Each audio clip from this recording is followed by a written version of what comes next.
Hello everyone. ஒரு முக்கியமான பதிவு. இந்தியாவுல பெரும்பாலும் பயன்படுத்தக்கூடிய பிளாஸ்டிக் வகைகள். நம்ம அன்றாட கடைகள்ல பயன்படுத்துவோம் இல்லையா? ஜூஸஸு, சாஃப்ட் ட்ரிங்க்ஸு. ஸோ, அதில பயன்படுத்தக்கூடிய பிளாஸ்டிக்ல வந்து மேஜரா பயன்படுத்துறது வந்து பார்த்தீங்கன்னா, பாலிஎத்திலீன் டெராப்தலேட் பெட் அப்படின்ற பாட்டில் கேட்டகரி. செகண்ட் ஒன் வந்து பார்த்தீங்கன்னா, ஹை டென்சிட்டி பாலிஎத்திலீன் HDPE. இன்னும் 2 கேட்டகரி இருக்கு.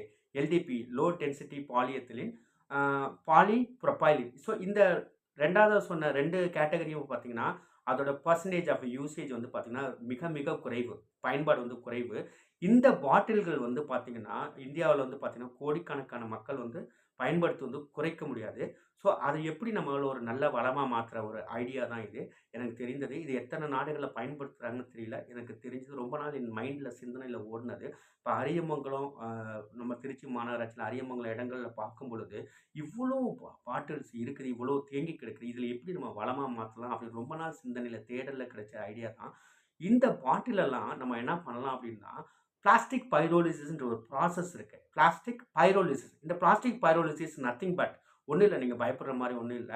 இந்த பிளாஸ்டிக் வேஸ்டேஜ் எல்லாமே டம்ப் யார்டா இருக்கிற அந்த அவ்வளோ வேஸ்ட்டையும் அ ஒரு குறிப்பிட்ட வெப்பநிலை. என்ன வெப்பநிலைன்னா 450லேருந்து 550 டிகிரி செல்சியஸ் வெப்பநிலையில ஆக்ஸிஜன் இல்லாத சூழ்நிலையில இருந்து ஹைட்ரோ கார்பன்ஸ பிரேக் பண்றது தான். அந்த பாலித்தீன், அந்த பாலிமர்ஸ் எல்லாமே செயினா இருக்கும். அந்த செயின் எல்லாமே பார்த்தீங்கன்னா, ஹைட்ரோ கார்பன்ஸ் சரிங்களா? ஸோ நமக்கு தெரியும் அதோட கெமிக்கல் காம்போனன்ட்ஸ் எப்படி இருக்கும் உள்ளார.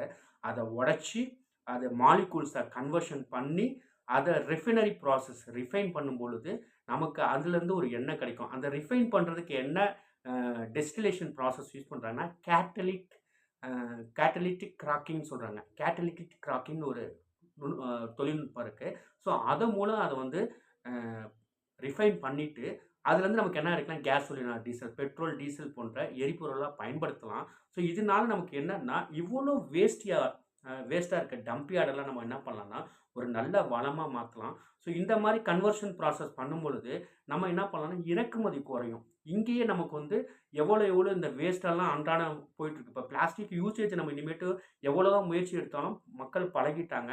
ஸோ, அந்த கம்பெனிஸ் நம்மனால ஷட் டவுன் பண்றதோ, இல்ல வேற கன்வர்ஷன் மூங்கிலு, இல்ல பனை ஓலை, பாக்கு மட்டை அந்த மாரி ஒரு சைடு ஒரு சில பேர் நேச்சுரலா செஞ்சுட்டு இருந்தாலும், இவங்களோட இது பண்ணாம இந்த வேஸ்டேஜ் இது கன்வர்ஷன் பண்றனால, ஓரளவுக்கு நமக்கு எக்கனாமிக்கலா நமக்கு ஒரு இது இருக்கும். ஆனா, இதுல இன்னொரு என்னன்னா, என்விரான்மென்டல்ல வந்து நமக்கு ஒரு நல்ல கெயின் கிடைக்கும்.